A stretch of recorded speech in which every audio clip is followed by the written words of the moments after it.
Hello everyone, কেমন আছো তোমরা সবাই? এই লেকচারে আমরা এই স্পেশাল কয়েকটা পরমাণু এবং আয়নের যোজনী বের করব। তোমরা অনেকেই এখনো যোজনী এবং জারণ সংখ্যার মধ্যে তালগোল পাকিয়ে ফেলছো। খেয়াল করো, তুমি যে কোনো একটা সারির যোজনী জারণ মান যদি বের করতে পারো, তাইলে বাকি তিনটাও পারবা। ঠিক আছে, যেমন দেখো, এরা প্রত্যেকেই হ্যালোজেন শ্রেণীর সদস্য, যেমন ফ্লোরিন, ক্লোরিন, ব্রোমিন এবং আয়োডিন। অর্থাৎ এরা প্রত্যেকেই সেম যোজনী এবং জারণমান প্রদর্শন করবে। ঠিক আছে, তো আমি চাচ্ছি ব্রোমিন অথবা আয়োডিন দিয়ে এই ব্যাখ্যাটা করে দিতে। তো আমরা শুরু করি। ঠিক আছে, জাস্ট আয়োডিন একটা পরমাণু, নিরপেক্ষ আয়োডিন। এটার যোজনী কত, জারণমান কত? তৃতীয়ত, আই প্লাস, আয়োডোনিয়াম আয়ন, অর্থাৎ আয়োডিন থেকে আমরা একটা ইলেকট্রনকে অপসারণ করলাম। তারপর আরেকটা আয়ন, যেখানে একটা ইলেকট্রন পুশ করলাম, অর্থাৎ আয়োডিন একটা ইলেকট্রন গ্রহণ করলো, আয়োডাইড আয়ন। এই তিনটার ইলেকট্রন বিন্যাস করব শুরুতে। খেয়াল করে দেখো, আয়োডিনের ইলেকট্রন বিন্যাস আমরা সবাই জানি 53, অর্থাৎ এইখানে 53টা করে প্রোটন আছে।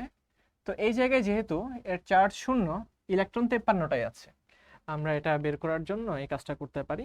জ্যানন তো হয়ে গেছে 54, জ্যাননের আগেই হচ্ছে আয়োডিন। আমরা শুরুতে ক্রিপ্টনকে নিব, ক্রিপ্টন 36, অর্থাৎ আয়োডিনের আগে যে নিষ্ক্রিয় মৌলটা আছে আমরা তাকে নিব। ঠিক আছে, তো আমরা নিচ্ছি ক্রিপ্টন, আর এই ক্রিপ্টনের মধ্যে চলে গেছে 36টা ইলেকট্রন। প্রশ্ন হচ্ছে ক্রিপ্টন কত নাম্বার পর্যায়ে আছে? ঠিক আছে, ক্রিপ্টন আছে এই তো প্রথম, দ্বিতীয়, তৃতীয়, চতুর্থ, অর্থাৎ চতুর্থ পর্যায়ে আছে। তাহলে আমরা এটাকে লিখব হচ্ছে ক্রিপ্টন, তারপরে 4d10, 46টা হয়ে গেছে। তারপরে আসবে 5s2, তারপরে আসবে 5p5। তো আই হোপ আমাদের ইলেকট্রন বিন্যাস হয়ে গেছে। ঠিক আছে, 36, 46, 48, 53, এই তো। তাহলে এই ইলেকট্রন বিন্যাস করার পর আমাদের কাজ হচ্ছে এই তো যোজ্যতা স্তরে, সব সময় যোজ্যতা স্তরে কিভাবে লিখতে হবে, যোজ্যতা স্তরে অরবিটাল ভেঙে ভেঙে দেখাইতে হবে। যেমন 5s এ যদি দুইটা থাকে, এই তো আমরা এইভাবে দুইটা দেখাবো। তারপরে 5p, 5p তে আছে 5টা ইলেকট্রন, তো 5টাকে কিভাবে দেখাবো, 1 2 3 4 5। এই তো হুন্ডের নীতি আমরা প্রয়োগ করলাম। হুন্ডের নীতি প্রয়োগ করে দেখা গেল এখানে একটা মাত্র বেজোড় ইলেকট্রন আছে, তো একটা বেজোড় ইলেকট্রন মানে এর যোজনী 1 হবে, তাই না? তো আমরা পেয়ে গেলাম মুক্ত আয়োডিন I0। এই I0 বা নিরপেক্ষ আয়োডিন যেটা আমরা পেয়ে গেলাম, আয়োডিনের যোজনী যেহেতু বেজোড় ইলেকট্রন একটা স্বাভাবিকভাবে, তাই এর যোজনী সমান 1। খেয়াল করে দেখো, এই আয়োডিনের উপরে কিন্তু কোনো চার্জ নাই, সে এই অবস্থায় একদম নিরপেক্ষ অবস্থায় আছে, সে ইলেকট্রন দেয়ও নাই, ইলেকট্রন নেয়ও নাই।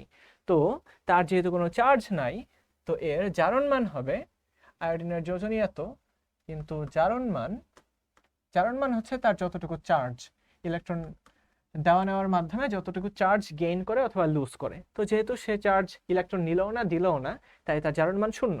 আর তার যোজনী 1 মানে হচ্ছে সে একটা বেজোড় ইলেকট্রন দিয়ে একটা সমযোজী বন্ধন গঠন করতে পারবে। বোঝা গেল? তো এই হচ্ছে গিয়ে তার যোজনী। তারপর আমরা দেখি আই প্লাস, আয়োডোনিয়াম আয়ন, অর্থাৎ আমরা যদি একটা ইলেকট্রনকে এখান থেকে সরায় দিই, আয়োডিন থেকে একটা ইলেকট্রনকে আমরা যদি সরায় দিই, সেখানে 52টা ইলেকট্রন থাকবে। তো 52টা ইলেকট্রন বিন্যাস আমরা কেমনে করব? তো নর্মাল ক্রিপ্টনকে দিলাম, ক্রিপ্টনে চলে গেল এই 36টা, 4s2, 4p6, তারপরে 4d10, তারপরে 5s2, তো 5s আগে ফুলফিল হবে, তারপরে যাবে হচ্ছে 5p তে। তো আমরা দেখতে পাচ্ছি ইলেকট্রন এইভাবে প্রবেশ করবে 1 2 3, তাই না? অর্থাৎ 36, 46, 48, 49, 50, 51, এই যে 52টা ইলেকট্রন ছিল, 53টা প্রোটন কিন্তু 52টা ইলেকট্রন। তো এই 52টা ইলেকট্রনকে আমরা দিয়ে দিলাম। বুঝা গেল? অর্থাৎ এই তো বিপরীতমুখী স্পিনে যে ইলেকট্রনটা ছিল আগে, এই ইলেকট্রনটাই কিন্তু বের হয়ে গেছে। মাথায় রাখতে হবে, যেটা বিপরীতমুখী স্পিনে অল্প সংখ্যক যে ইলেকট্রনগুলো থাকে, সেখান থেকেই আগে ইলেকট্রন বের হবে। আচ্ছা, তো এখান থেকে একটা ইলেকট্রন বের হয়ে গেছে। এই জায়গায় আমরা দেখতে পাচ্ছি এর হাত কিন্তু দুইটা হয়ে গেছে, এর হাত দুইটা, অর্থাৎ এর যোজনী 2। খুবই ইন্টারেস্টিং একটা বিষয়। তো আই প্লাস, আমরা যদি এটা খেয়াল করি, আই প্লাস এর যোজনী, বিজোড় ইলেকট্রন যেহেতু দুইটা তাই যোজনী 2।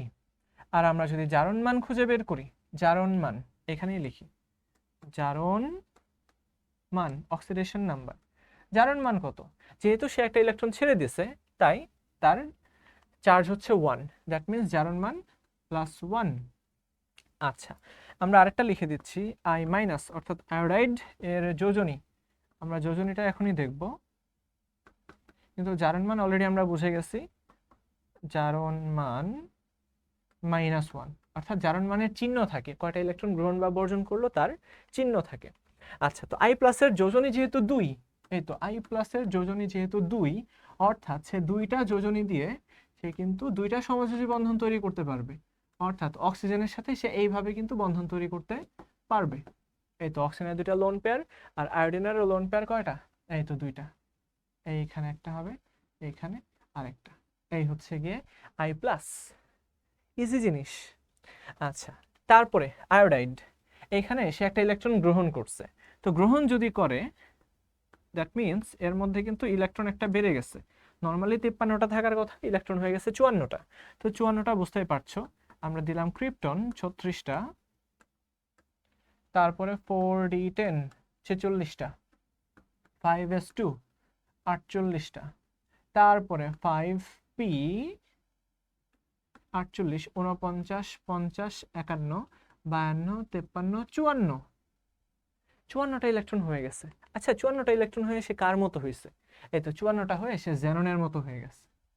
এই কারণে কিন্তু সে এই ইলেকট্রনটা গ্রহণ করতে চায়, আয়োডিন কিন্তু ইলেকট্রন গ্রহণ করতে চায়, সে আবার ইলেকট্রন দানও করতে পারে কিন্তু সে গ্রহণও করতে চায়।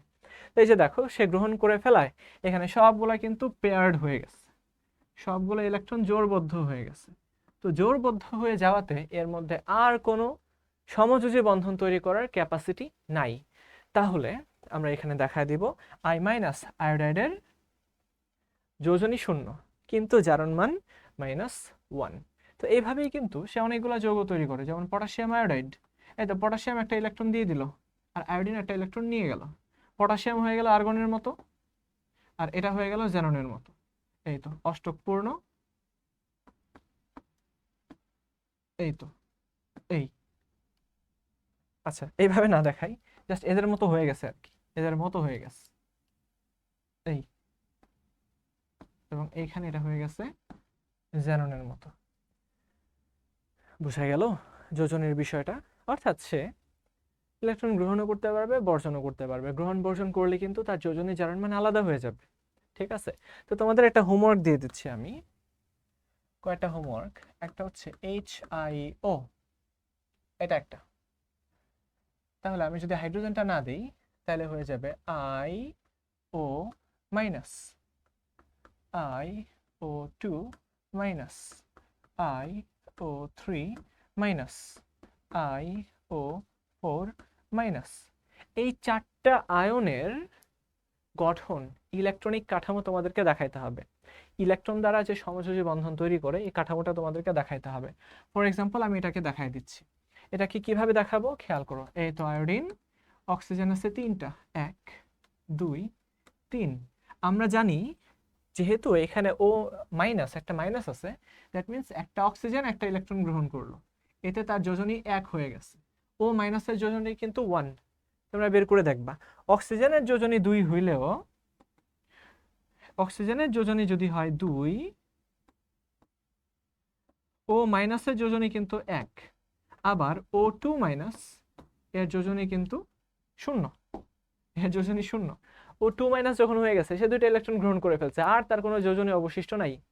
ওকে, ঠিক আছে, তো তার একটা যোজনী, আর এর কিন্তু দুইটাই যোজনী, এরও দুইটাই যোজনী, আর এইখানে একটা লোন পেয়ার অবশিষ্ট থাকবে।